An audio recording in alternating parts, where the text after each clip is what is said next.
I'm Federica, I'm from Italy, and a couple of years ago I decided to apply for British citizenship. In reality, I'd been meaning to do it for a long time because I just wanted to be able to vote in the country. I've been here for 15 years and it's taken me a long while to save the money and get my act together to apply for citizenship.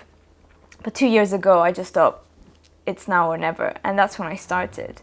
The first thing I did was to obtain permanent residence.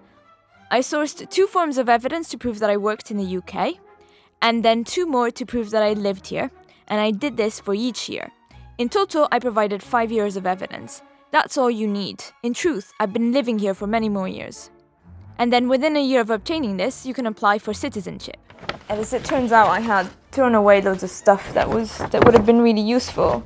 So it was a bit of a quest to put together enough stuff to prove it, but I managed easily. Work contracts, tenancy agreements, bills, council tax, bank statements, P45s, P60s, certificates from universities, and then if anything is missing, you just have to be creative. That's probably the gourmet burger in Greenwich. 2011 was a bit of a gap because I used to live with my ex-boyfriend and he owned the flat, paid the bills, and so the residence was a bit difficult to prove, so I had to go back to Greenwich, speak to the GP, get a letter from the council to prove that I voted.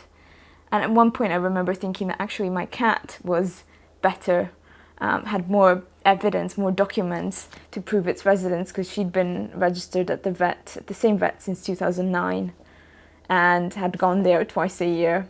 I mean, the council isn't too far from here, so I think I can just put it in a trolley and just carry it. Probably even sent them too much. In the end, they accepted it and it took them about 1 month to send me everything, including my residence permit. So after being officially recognized as resident, I decided to apply to become a British national online. But if the internet is not your thing, you can also do it by post. Basically asks you to repeat all the information that you've provided, where you've worked, where you've studied, where you're registered, your permanent residence card number, loads of details of your documents, your parents, whether you've had any convictions, whether you have ever been involved, supported or encouraged terrorist activities, or whether you've committed any crimes against humanity. Fair enough. But wait, there's more. You need to find 2 referees. At least one of them has to hold a British passport, and the other one has to have what they call professional standing. So they need to have an official job, like a doctor or an accountant or a civil servant. Then, you must list all the countries that you've visited in the past 5 years. How did I find this out? I went on Instagram to check where I had posted citizenship application through selfies on Instagram. Of course, you can't become a UK national unless you've passed the Life in the UK test. I studied from the book, but I found some of the questions a bit quirky. The answers can also be a bit outdated, or even factually incorrect. I work with statistics, so I know that nearly half of the population doesn't belong to a religion, not a quarter as stated in the book.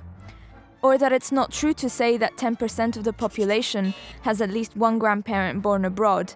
At last count, it was actually 25%, so it's probably even more now.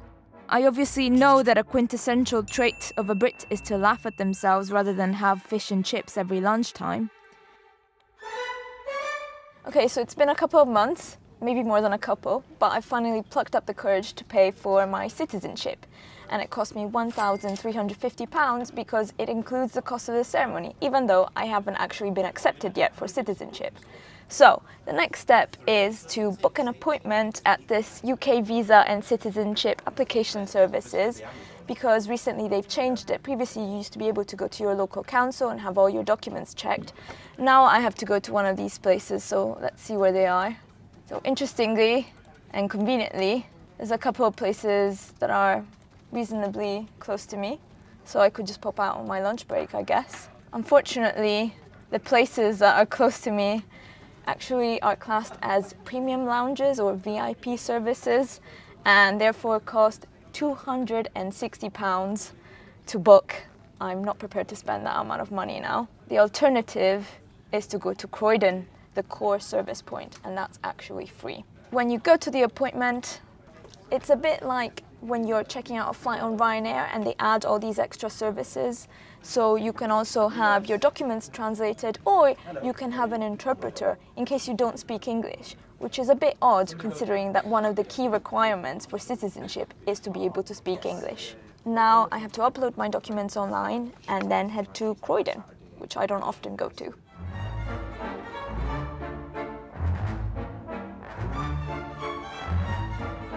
So I finally found the office where they're going to check my documents. It's not immediately obvious that it's a government contractor's office, but here I am. It's definitely this one, as you can see by the long queue. So it looks like I'll be here for a while. I've got this niggling feeling that I've forgotten something, a bit like when you're going to the airport and you know you must have forgotten something. That's how I feel right now. But I think I can have everything here in my backpack, possibly more than I need. But yeah, I'm gonna join the queue now. Since the EU referendum, the number of applications for British citizenship from EU nationals has skyrocketed. So my application was accepted. Next stop, the ceremony, where I have to affirm my allegiance to the country, the Queen, her descendants, and her corgis. Just kidding. So 16 years ago, I moved to London, here in Hackney, and it's taken me that long to become a British citizen. That's mainly my fault. It's taken me a long time to get my act together, and although it was a bureaucratic hassle sometimes, it was really a walk in the park compared to some other people that were in the room with me, mostly non-European migrants. I could see that they were much more emotional about the process than I was. But now I've got my certificate, and what I'm going to do next is apply for a British passport. Hopefully that will take me less than 16 years. And then finally I will cast my first vote.